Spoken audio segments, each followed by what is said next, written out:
अस्सलाम वालेकुम नाजरीन, मैं हूं आपकी होस्ट ज़ोया काजी और आप देख रहे हैं अल सऊदिया तिबी फाउंडेशन के प्लेटफॉर्म से मुझे। नाजरीन, जैसा कि आप जानते हैं कि हमने हमेशा आपके तमाम प्रॉब्लम्स को सॉल्व करने की कोशिश की है और उस कोशिश में हम किसी हद तक कामयाब भी हो चुके हैं। अच्छा, बहुत सारे लोगों के मुझे मेल्स मैसेजेस मिलते हैं कि डिफरेंट टॉपिक्स पर आप बनाती हैं वीडियोस, तो कम से कम एक वीडियो मेल एंड फीमेल की शादी की जो एज है और उससे रिलेटेड जो कॉम्प्लिकेशंस हैं उस पर बनाएं। तो उन्हीं की फरमाइश पर मैं आप लोगों को बताना चाहूँगी कि आज जो टॉपिक हम डिस्कस करने वाले हैं वो टॉपिक ये है कि मेल की और फीमेल की एक्चुअल एज क्या होनी चाहिए शादी की।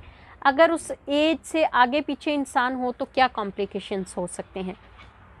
तो नाज़रीन, मैं आपको बताती चलूँ कि मेल की जो एज है 25 से 30 इयर्स की होनी चाहिए और फीमेल की 20 से 25 इयर्स की एज में शादी हो जानी चाहिए। इस एज में अगर आप शादी करते हैं तो डेफिनेटली हैप्पीली मैरिड लाइफ आप गुजारते हैं, क्योंकि ये वो गोल्डन पीरियड होता है जिसमें आप एक दूसरे को अंडरस्टैंड कर सकते हैं, एक दूसरे की खूबियों खामियों को बर्दाश्त करने की हिम्मत होती है, एक दूसरे को समझने की कुव्वत होती है। इससे अगर आप आगे निकल जाते हैं तो डेफ़िनेटली इसमें आपकी फ़िज़ीक में भी काफ़ी कॉम्प्लिकेशंस आ जाते हैं, प्रेगनेंसी में कॉम्प्लिकेशंस आते हैं। जेंट्स को काफ़ी ज़्यादा प्रॉब्लम होती है क्योंकि उसके सर पर एक तो सवार होता है उसका करियर, दूसरी उसकी शादी, थर्ड उसके आने वाले बच्चे। तो इस दौरान उसको कई चीज़ों की टेंशन से बहुत सारी प्रॉब्लम्स हो सकती हैं। सेम इसी तरह ख़ातून है, अगर उसकी उम्र थोड़ी ज़्यादा हो जाती है तो उसको प्रेगनेंसी में कॉम्प्लिकेशंस हो सकती हैं। उसको हो सकता है कि फ़र्स्ट प्रेगनेंसी कंसीव करने के बाद मिसकैरेज हो जाए, अगर नहीं होता तो फ़र्स्ट प्रेगनेंसी के बाद आफ्टर वेरी लॉन्ग टाइम उनको दोबारा प्रेगनेंसी कंसीव करने में प्रॉब्लम हो।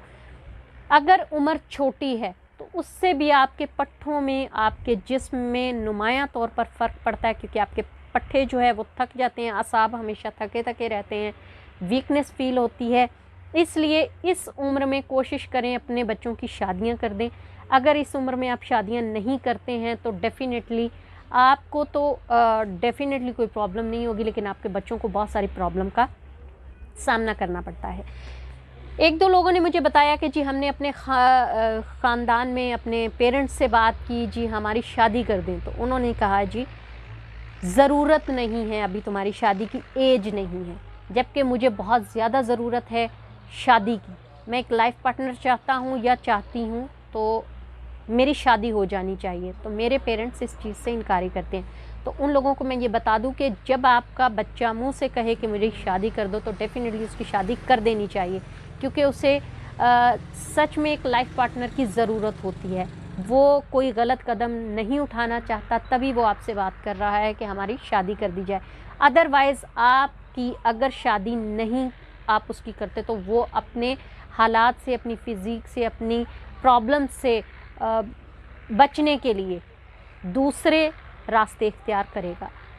आपको समझना चाहिए आपके बच्चे की डिमांड क्या है, उसकी मेंटालिटी क्या है, वो कब किस वक्त क्या चाहता है। अपने बच्चे की बात को गौर से सुना करें। और बेटी को डेफ़िनेटली इस उम्र में अगर आप शादी कर देते हैं उसकी, तो आपके लिए भी अच्छा है, बेटी के लिए भी अच्छा है। घरदारी उसको अच्छे से आ जाएगी, शौहर को संभालना, सास ससुर को संभालना और एक दूसरे को समझने में बहुत आसानी होगी। तो नाज़रीन, ये आपको इसलिए बताया जा रहा है क्योंकि बहुत सारे लोग इस चीज़ में कंफ्यूज होते हैं कि शादी की एक्चुअल उम्र क्या होती है। शादी की एक्चुअल उम्र ये होती है जिसके लिए ये मैंने स्पेशली वीडियो बनाई है। ये मैं लिंक उसको फॉरवर्ड भी करूँगी, उसको लिंक भेजूँगी ताकि वो देख सके। और उसके लिए मैंने ये वीडियो स्पेशल बनाया है ताकि उसकी सेटिस्फेक्शन हो सके। वो क्या चाह रही थी, उसको क्या उनके जो सवालात थे उसके हिसाब से मैंने उसको फुल किया है या नहीं। अगर फुलफ़िल कर दिया है तो मुझे वो अपने कमेंट में बताएं, अगर नहीं किया, कोई कमी बेशी रह गई है तो भी मुझे बताएं ताकि मैं उसको नेक्स्ट वीडियो में ठीक कर सकूं। तो नाज़रीन, हमारे प्रोग्राम को लाइक करें, शेयर करें, बेल आइकॉन का बटन दबाएं और साथ ही साथ हमारे चैनल को सब्सक्राइब कर दें। दुआ में याद रखिएगा। अल्लाह हाफिज़।